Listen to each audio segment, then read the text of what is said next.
A'oudou billah minash shaitanir rajim, bismillahir rahmanir rahim, assalamu alaikum. Je cherche la protection de Dieu contre le Satan, le lapidé, de par le nom de Dieu, tout clément et tout plein de miséricorde, que la paix soit sur vous. On entend parler beaucoup actuellement concernant les lieux de culte musulmans et particulièrement celui de Strasbourg et de bien d'autres villes, mais surtout par rapport à la communauté musulmane. Je vais me mettre en dehors, plus à l'ombre, pour que ce soit plus visible. C'est pas que ma tête importe, mais dans une vidéo, il paraît que c'est mieux. Donc, ouais, ça c'est le jardin. Ouais, c'est le petit jardin. C'est toujours agréable d'avoir un petit jardin avec quelques fleurs à cet endroit et quelques fleurs au fond là-bas. C'est pas le but, mais c'est agréable. C'est un petit paradis avant d'accéder au grand paradis, Inch'Allah.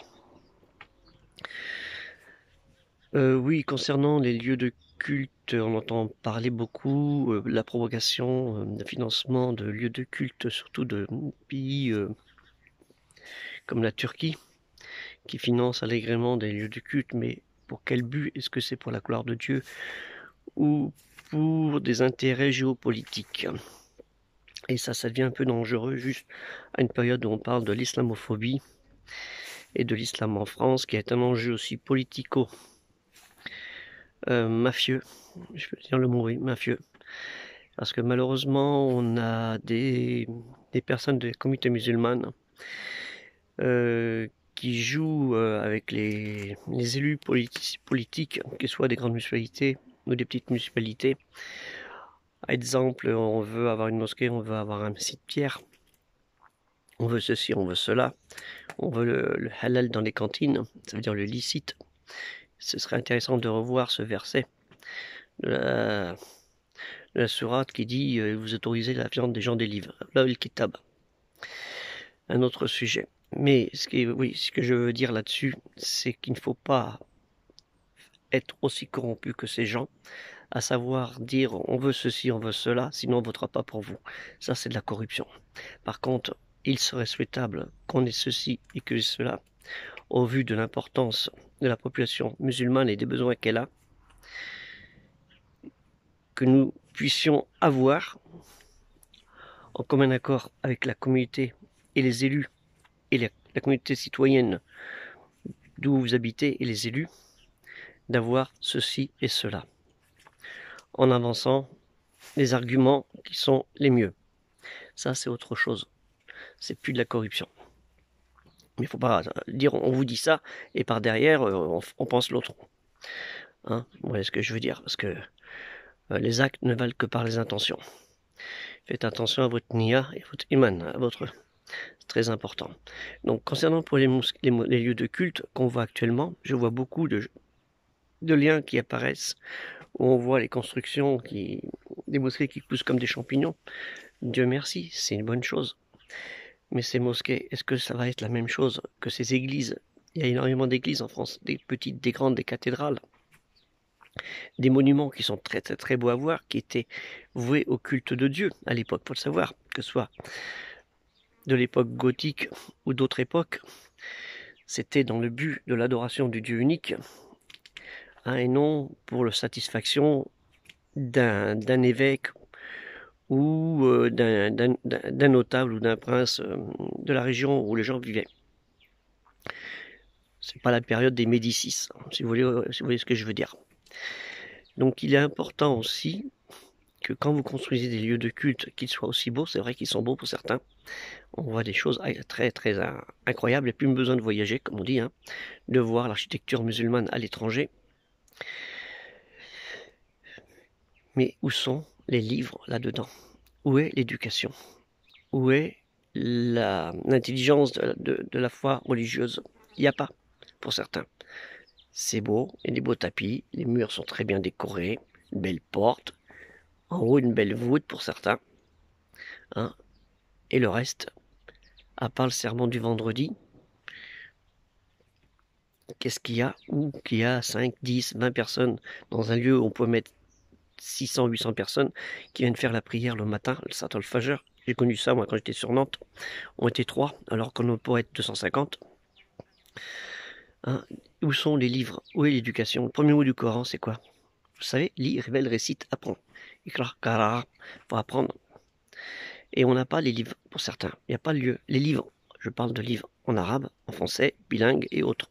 Et il y en a énormément de ces livres qui existent en France, près de 300, sur tous les sujets, dans tous les domaines théologiques, philosophiques, artistiques, cultuels et culturels, pour faire bref. Et pour certains, il n'y a pas. Il n'y a rien. Il n'y a rien du tout. On se contente du peu et puis c'est tout. Alors qu'on a dépensé des sommes extraordinaires là-dedans.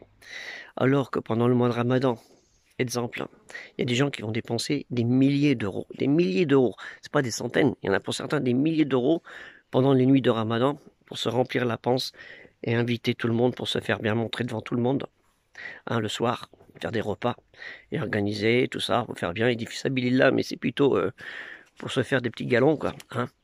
Donc, faut faire attention à cela. Cet argent, surtout le mois de jeûne, le jeûne du mois de Ramadan, parce que c'est pendant le mois de Ramadan qu'on jeûne, hein, c'est pas on fait le Ramadan, on fait le jeûne du mois de Ramadan. Hein, c'est un mois. Donc, ce qui est important, hein, c'est de faire le jeûne. Il existe le jour, du matin, jusqu'au coucher du soleil, et la nuit aussi, bien sûr.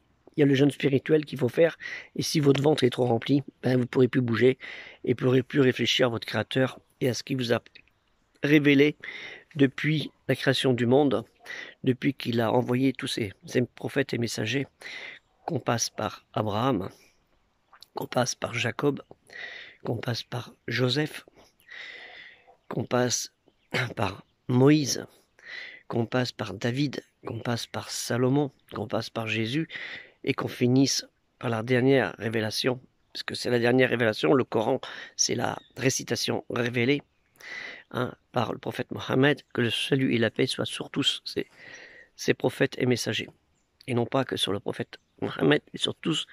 Hein, on le dit bien quand on fait la prière sur la famille d'eux et sur la famille d'eux. Vous voyez ce que je veux dire? Donc faites attention à cela. Hein, l'adoration, elle est pour Dieu unique, et les salutations, ils sont pour les prophètes et messagers. Ce qui est différent. Et il faut éviter ça aussi, des adorations qui sont autres que Dieu. Et c'est pour ça qu'il vous faut absolument avoir des livres dans vos lieux de culte, qu'ils soient déjà pour certains en arabe, pour les arabisants, en arabe et en français, pour pouvoir aider à l'échange intellectuel, et aussi des livres aussi qui sont très bien faits aussi en français, en langue française, hein, pas forcément par des orientalistes ou autres, mais par des intellectuels qui ont appris et qui maîtrisent très bien la langue arabe, qui ont appris le sens des mots et l'histoire. Parce que l'historologie est très importante aussi. Dans le Coran, c'est un livre d'histoire aussi qui est très, très utile et qui nous ramène très très loin. Aussi bien en Mésopotamie qu'en Égypte, Kemet. Hein, la Mésopotamie, l'Égypte, le pays des deux terres, et la Mésopotamie, le pays des deux fleuves, entre l'Euphrate et le Tigre. La ville d'où est parti Abraham. Donc c'est pour ça que je vous dis, si vous avez autant d'argent à dépenser le soir dans les repas, à vous gaver, eh ben achetez des livres pour votre lieu de culte, c'est très important. Ne vous laissez pas manger par l'avidité, hein, par le fait de paraître devant les autres. Ce n'est pas bon. Le partage, il est très important, le partage culturel et culturel. Nous avons en France, ou dans d'autres pays, surtout en France, une terre de religion, ce qu'on appelait la mère de l'église, des lieux de culte qui sont énormes. Il y a beaucoup, des très très beaux lieux de culte en plus, qui étaient voués à l'adoration de Dieu, et qui malheureusement ça a été dévoyé, mais on le voit dans les pays musulmans, hein, c'est pas mieux. Hein, à l'heure de l'Aden, du Fajr, vous avez des gens qui sont sortis des boîtes de nuit, et qui pissent dans les rues pour se libérer de tout ce qu'ils ont ingurgité. Malheureusement ça existe. Ou alors des prières, les gens ils sont en train de dormir, oh il fait trop chaud, je suis fatigué, je vais attendre un petit peu, et il va s'assoupir, et puis il va attendre, il va oublier, c'est pas grave, Inch'Allah, Dieu il va me pardonner, et puis je ferai la prière, l'autre prière à la mosquée, et ça recommence, et ça recommence, et ça recommence, ça on connaît la musique. Hein, mais comme on dit, Allah ar-Rahman ar-Rahim, El-Rahouf, Dieu est pardonneur et clément, Mais faut pas dire Dieu est pardonneur et clément, c'est lui qui décide, c'est pardonneur et clément. Je vous demande donc de faire attention pendant ce mois, qui a été un mois pour certains assez difficile, mais qui aurait dû servir de leçon. Cette année, je veux dire, cette année, ces 2 années qui ont été difficiles et qui doivent servir de leçon, parce que c'est tout ce qui arrive, c'est une bénédiction de Dieu. C'est lui qui a voulu qu'il y ait ce virus. C'est pas les Chinois qui ont voulu qu'on l'attrape. Hein, comme on fait croire. C'est pas parce que les politiques n'ont pas été assez capables pour gérer le truc. Non, non. C'est Dieu qui décide ce qui est.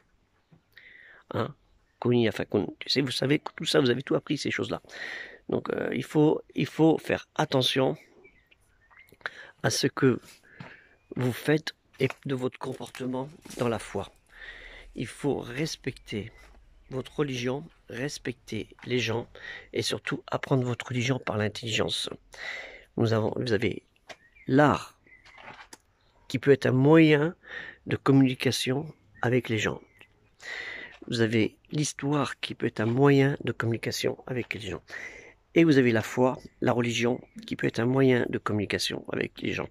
Il faut utiliser tout cela à bon escient et faire le maximum hein, par des livres, des expositions et autres, hein, utiles et ludiques pour amener les gens à la réflexion. Pourquoi suis-je ici? Malheureusement, il y a des gens, ils se remplissent le ventre et remplissent leur compte en banque.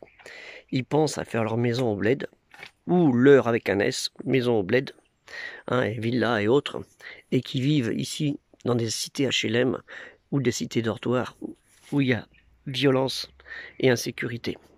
Et ça, c'est pas normal. Donc c'est pas tout aussi de faire des lieux de culte.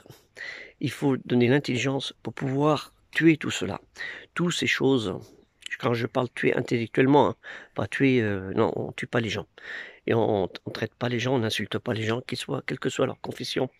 Hein, on dit pas, toi t'es un couffard, toi t'es ceci, cela. Hein, regarde d'abord ton âme avant de regarder celle de ton voisin.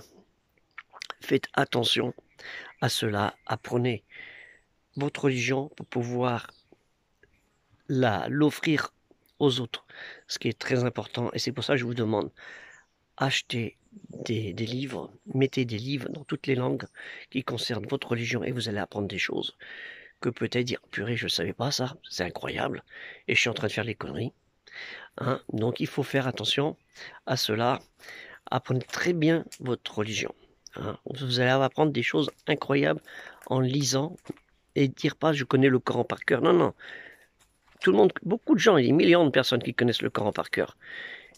Mais est-ce qu'ils connaissent ce qu'il y a vraiment dans le Coran? Qu'est-ce que le mot il veut dire? Qu'est-ce que le sens il veut dire? Et ça, non, ce sont des intellectuels, ce sont des gens qui ont fait des études. Hein, il y a des gens qui ont étudié les choses là-dessus. C'est pas, hein, il y a des sourates qui nous concernent nous, qui ont concerné d'autres périodes, d'autres personnes, qui ont concerné même des prophètes, hein, mais qui sont une leçon. Donc il faut apprendre toutes ces choses. Hein, on ne récite pas le Coran comme ça. Par exemple, une chose très simple. Les gens ils disent, ouais, nous les musulmans on fait la prière. Eh ben oui, c'est bien, alhamdoulilah, Dieu merci. Mais les juifs ils font la prière, les chrétiens ils font la prière, et d'autres religions ils font la prière. Nous les musulmans, on fait le zakat. C'est bien, Dieu merci. Mais les chrétiens, aussi, ils ont fait le zakat. Les juifs, ils ont fait le zakat. D'abord, c'est zakat en hébreu. Donc, nous, les musulmans, on fait on jeûne. Mais oui, c'est bien, alhamdoulilah, Dieu merci. Mais les chrétiens aussi, ils jeûnent. La preuve, c'est la période où ils jeûnent. Hein, ça se termine bientôt, normalement. Et les juifs aussi, ils ont jeûné.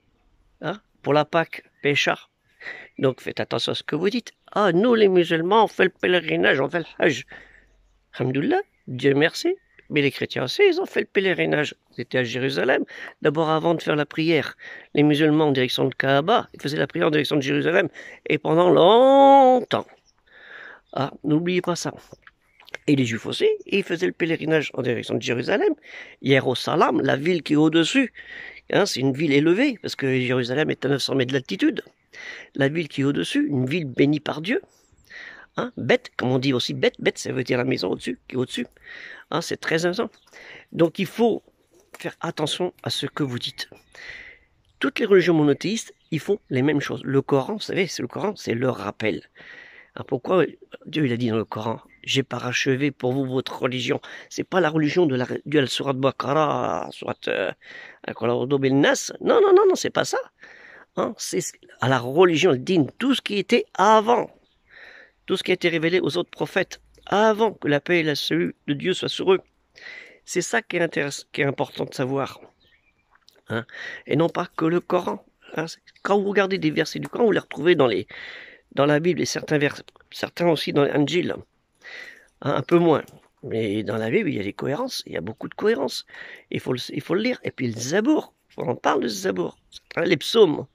Hein, donc apprenez votre religion, c'est aussi, comme je dis aux gens, aux chrétiens et aux juifs, je dis, les juifs, lisez le Coran, vous allez apprendre la Bible et les évangiles. Et aux musulmans, lisez la Bible et les évangiles, vous allez apprendre le Coran. Vous allez tout comprendre. Donc, parce que le Coran, c'est la révélation, la récitation révélée. Et la dernière, parce que j'ai parachevé pour vous la religion. Donc, je vous demande de faire attention à ça. Achetez des livres, c'est très important, très utile pour vous. Hein, et pour tout le monde. Et c'est un apport et c'est pas une perte d'argent. Hein, c'est pas ça que vous allez tirer dans la chasse d'eau à 2 heures du matin là pour vous purifier un petit peu l'estomac. Donc purifiez-vous le corps et le cerveau d'abord, ce sera plus intéressant. Sur ce, je vous souhaite une bonne journée. Mais comme vous voyez, il y a un peu de verdure. Ça fait un peu exotique chez moi. Nous sommes dans les Deux-Sèvres. Hein, sur les régions, c'est pas ma région. Moi, je suis breton. Moi. Je suis un breton de Rennes, mais qui a un petit peu voyagé à travers la France, voyagé un petit peu partout, et habité un peu partout à travers la France, là, sur Toulouse, Albi, Lyon, Marseille, Paris, 5 ans, Lyon, 5 ans aussi, Nantes, plus de 20 ans, et ainsi de suite. Et à travers le monde, près de 70 pays, ou 73 ou 74, je ne me souviens plus, je ne les compte pas. Donc faites attention à vous. Je le redis encore, mettez des livres dans votre mosquée, vos lieux de culte, toutes les langues, naturellement, hein, pas qu'en arabe. Hein, et au lieu de dépenser de l'argent dans le minbar à 7 000, 8 000 euros, ou des décorations qui sont à des prix exorbitants. Hein, parce que les cathédrales, vous voyez, elles sont bien, c'est très joli, mais il n'y a personne dedans. Et c'est ce qui risque de vous arriver. Ne l'oubliez pas. Si c'est pas à vous, ce sera aux autres. Donc c'est maintenant qu'il faut que vous protégez l'avenir, le futur. Faites attention à ça, achetez des livres et mettez des livres dans vos lieux de culte. Ce sera pour les préserver, sinon il n'y aura rien. Allez dans les églises, il n'y a rien. Il y a juste un livre de messe et puis c'est tout, basta, il n'y a rien. Hein, et c'est là le problème. Alors qu'avant, il y avait plein, les monastères, les églises, il y avait plein de livres. Il y avait le savoir. Hein. Comme en Espagne, à l'époque de Andalouse, les lieux de culte, les mosquées, les grandes mosquées, avaient leur bibliothèque à côté. Hein, il y avait tout, les hospices, les bibliothèques, et là, il n'y a rien maintenant. Mosquée, vous avez une grande mosquée, il n'y a rien. Ouais, là, pour la hauteur d'une mosquée, il y en a, c'est le chômage. Hein. La honte. La honte. Hein. Faut pas faire comme dans certaines villes de France où les recteurs, ils ont des chauffeurs de taxi, ils ont des chauffeurs particuliers, hein, payés par des pays étrangers. Non, les musulmans en France, ils n'ont pas l'obédience aux pays étrangers. Nous, on a l'obédience envers Dieu, le Créateur, tout seul, et nous sommes des citoyens à part entière en France. C'est important, et pour une grande majorité, nous sommes des Français. On n'a pas besoin d'être nationaliste. Le nationalisme, il est interdit, que ce soit musulman ou pas. Le nationalisme, ça a été une mauvaise chose, et c'est ce qui fait la haine envers les gens. Il faut le cœur et le cerveau pour être bien avec les gens. Assalamu alaikum.